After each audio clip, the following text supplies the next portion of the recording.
क्या हुआ श्रीमान? आपकी आंखों में आंसू? आज आरती के समय बहुत ही अलग अनुभव हुआ भैया जी। बहुत ही अच्छी खुशबू थी, जैसा आप बताए थे ना कैलाश पर्वत पर, बिल्कुल वैसी ही। न केवल सुगंध बल्कि हमें तो नकुल का स्वर भी सुनाई दिया। हो सकता है ये हमारा भ्रम हो, लेकिन हमें आज पहली बार स्वयं मां के होने का आभास हुआ। आप लोगों के कारण ही संभव हो पाया है भैया जी। हमें कुछ भी करने का सामर्थ्य नहीं है बहन जी। जो होता है, ये जो हो रहा वह सब श्री माता की इच्छा से ही होता है, और जो भविष्य में भी होगा वह सब भी उनकी इच्छा से ही होगा।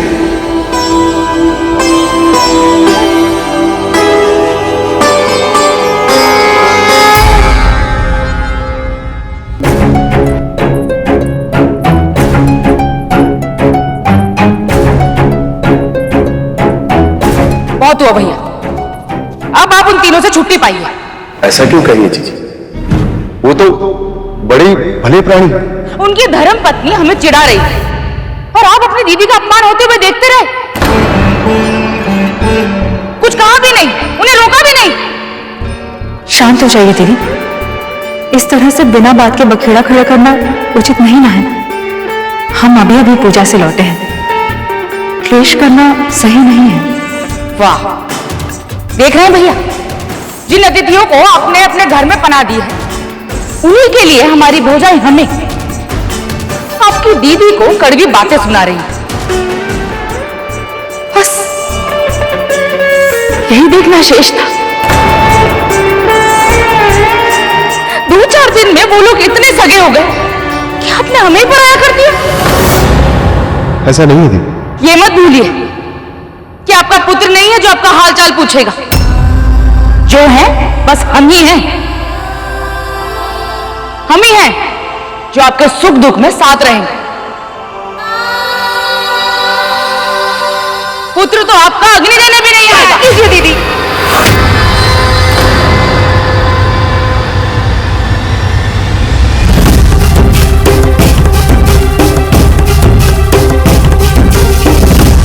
आप जाइए यहां से। हमने कहा ना, आप जाइए यहां से।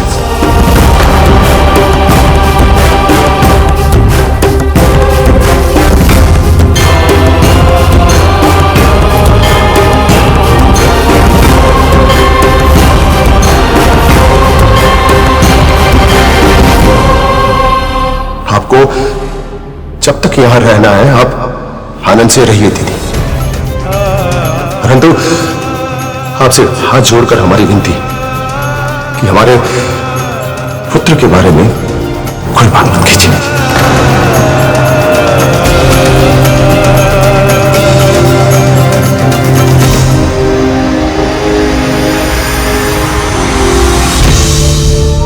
आप दोनों के बाद ये सारी संपत्ति हमारी होने वाली है। ऐसा पक्का प्रबंध करेंगे ना कि इसे हमसे कोई भी छीन नहीं पाएगा, कोई भी नहीं।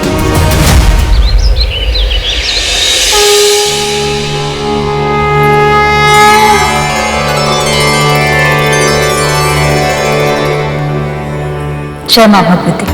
आज तो आप दोनों समय से तनिक पहले ही आ गए। आप कथा ही इतनी अच्छी सुनाते हैं। आज प्रतीक्षा में कब शीघ्र उठ गए पता ही नहीं चला। आपसे कथा सुनते सुनते कुछ समय के लिए हम अपने सारे कष्ट, सारे दुख भूल जाते हैं। बहुत शांति मिलती है मन को। बहन, सब ठीक तो है? हाँ हाँ, सब ठीक ही है। आइए ना, कथा प्रारंभ करते। वो आज नहीं है आज। हो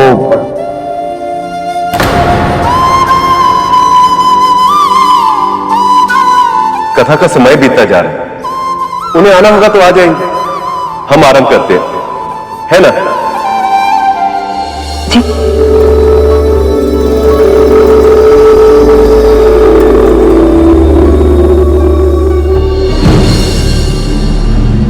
बहुत ही तीव्र भूख लगी है।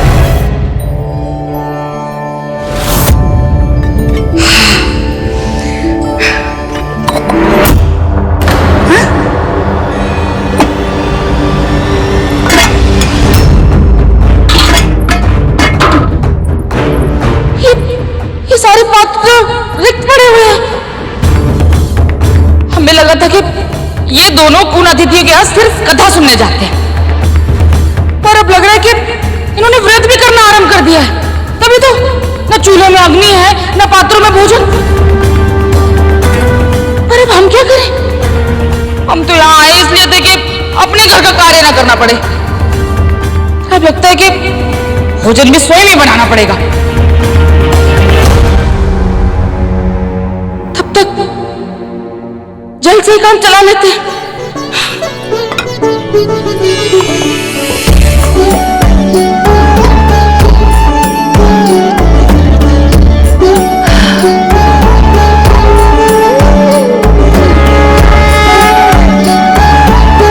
देवी पार्वती के कैलाश में आने के बाद सब कुछ बदल गया था। उनकी देख रेख में सब कुछ सुंदर और सुव्यवस्थित हो गया।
शिवाय। ओम नमः शिवाय। देवी पार्वती के इस रूप में उनकी कृपा दृष्टि से दसों दिशाओं में सृजन की प्रक्रिया सक्रिय होने लगी। वृक्ष, वनस्पतियां, पेड़, पौधे सब कुछ फल फूल रहे थे, जिसका जन्म इस सृष्टि के लिए अभूतपूर्व है। शिव और शक्ति का पुत्र देवराज इंद्र की अपेक्षाएं इन सब संकेतों को देखकर अपने चरम तक पहुंच गई थी। पर सत्य तो ये है कि ये सृष्टि की सारी रचना माता ने बहुत पहले से ही शुरू की थी। यही है इनका चौथा रूप, मां कुष्मांडा। मां कुष्मांडा, मां कुष्मांडा। कहा जाता है कि जब चारों ओर अंधकार था, न सृष्टि का अस्तित्व था, न प्रकाश की कल्पना, की रचना तुझसे, तब इन्हीं माता ने अपने मुस्कान से सारी ब्रह्मांड की रचना की। इसीलिए इन्हें सृष्टि की आदि स्वरूपा या आदि शक्ति के नाम से भी जाना जाता है।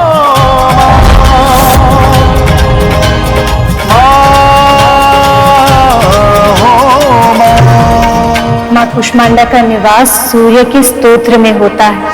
वही है सूर्य देवता की अग्नि का स्तोत्र। उन्हीं की मुस्कुराहट से इस पूरे संसार का जन्म हुआ है। इसका ये अर्थ ये भी है कि पुरुष का संसार स्त्री के मुस्कान से ही फलता फूलता है।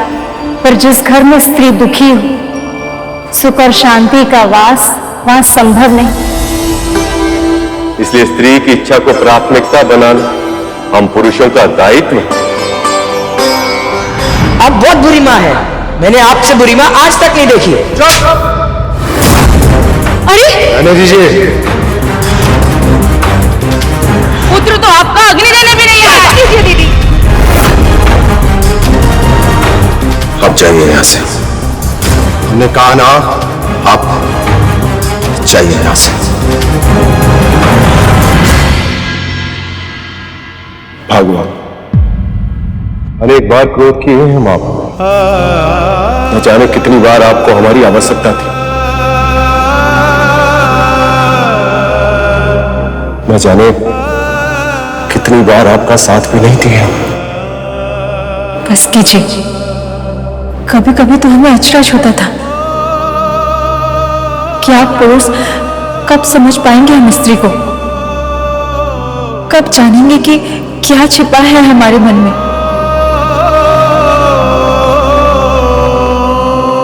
भले ही देर लग गई, पर आज आपको इस बात का आभास हो गया है। हमारे लिए इतना ही पर्याप्त है।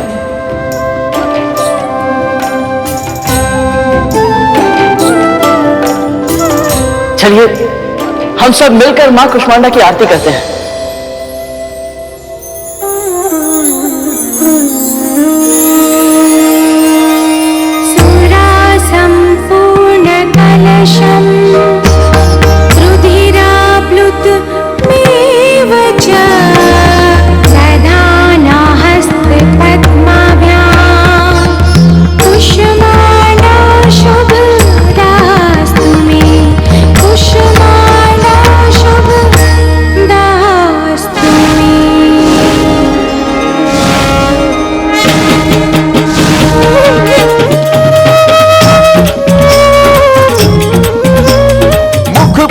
अद्भुत तेज प्रभा है, हे माता कुष्मांडा। इस ब्रह्मांड की रचना तुझसे सूर्य की ऊष्मा है माँ, तुझसे सूर्य की ऊष्मा है माँ, तुझसे सूर्य की ऊष्मा।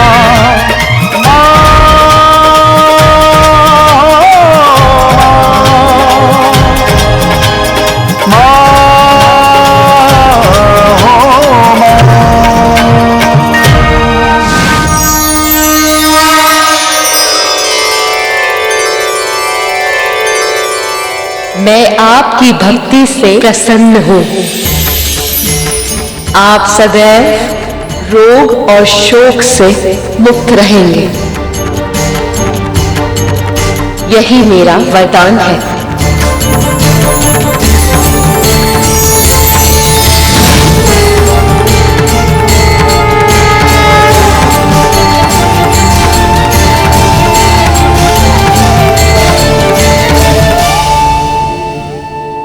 भगवान, हमें मां का स्वर सुनाई दिया। क्या आपको भी? पर यह कैसे संभव हो सकता है? क्या हमारे शोक से हमें मुक्ति मिल सकती है? हम भी इसी उलझन में हैं स्वामी। हम दोनों के दुख का कारण तो एक ही है, हमारे पुत्र का हमसे दूर होना।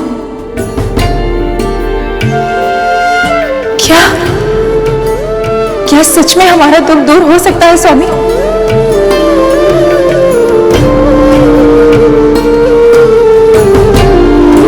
प्रभु, उन्हें माता के दर्शन नहीं हुए, पर उन्हें माता के होने का आभास तो हुआ। किंतु उन्हें ये कब ज्ञात होगा प्रभु कि उनके संबंध में खटास उनकी बहन के कारण है? उनके दुख कब दूर होंगे प्रभु?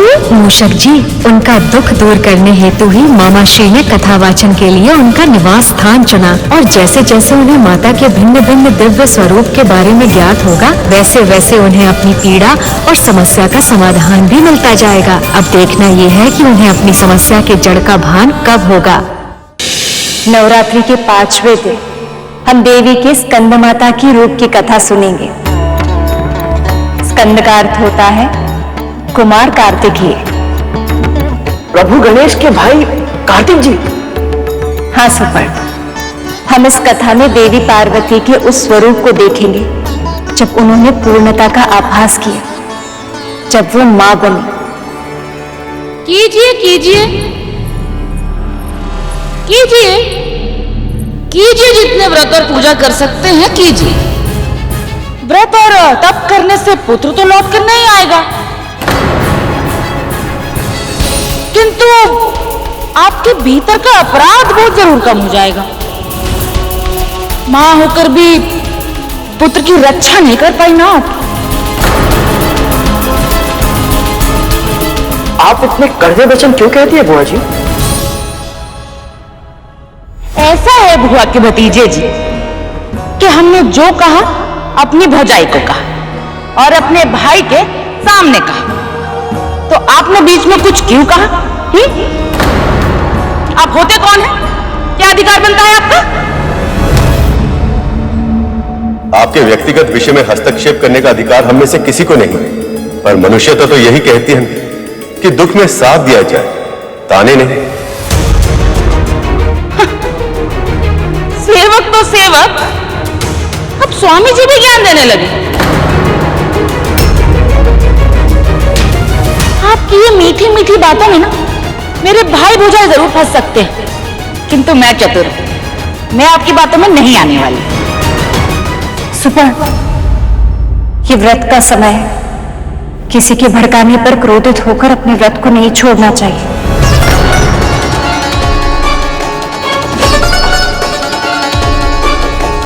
दीदी, यहाँ सब बिना बाधा और व्यवधान के कथा सुनने आए हैं। यदि आपको कथा सुननी है तो यहाँ ठहरिए, अन्यथा आप जाकर विश्राम करें।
उन्हें देखकर मुझे मातृत्व की भावना क्यों अनुभव हो रही है?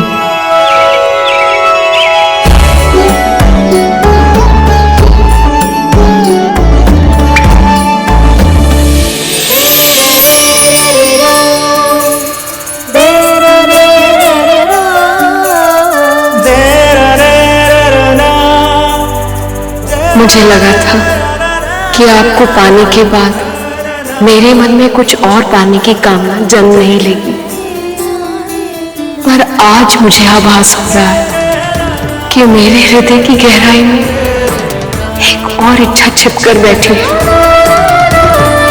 उससे भी पूरी कर दीजिए महादेव, मुझे पुत्रवती होने का वरदान दीजिए।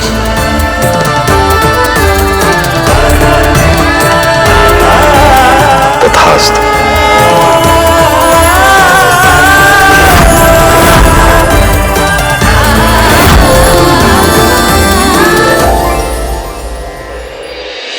प्रभु, इसका अर्थ ये हुआ कि आपके ज्येष्ठ भ्राता कार्तिकेय की लीला भी इस कथा के साथ सुनने को मिलेगी। हाँ मूषक जी, मैं भी आपकी भांति अत्यधिक उत्सुक हूँ भ्राता कार्तिकेय की लीला को सुनने हेतु, किंतु उनके जन्म से सभी इतने प्रसन्न नहीं थे। एक ओर सभी देवताओं में असुरक्षा का भाव उत्पन्न हो गया था, तो दूसरी ओर उनके जन्म से माँ भी पिताश्री से रुष्ट हो गई थी। ऐसा क्या हुआ था प्रभु? ये कथा जितनी सुखद है उतनी ही पीड़ादायक भी, विशेषकर माँ के लिए।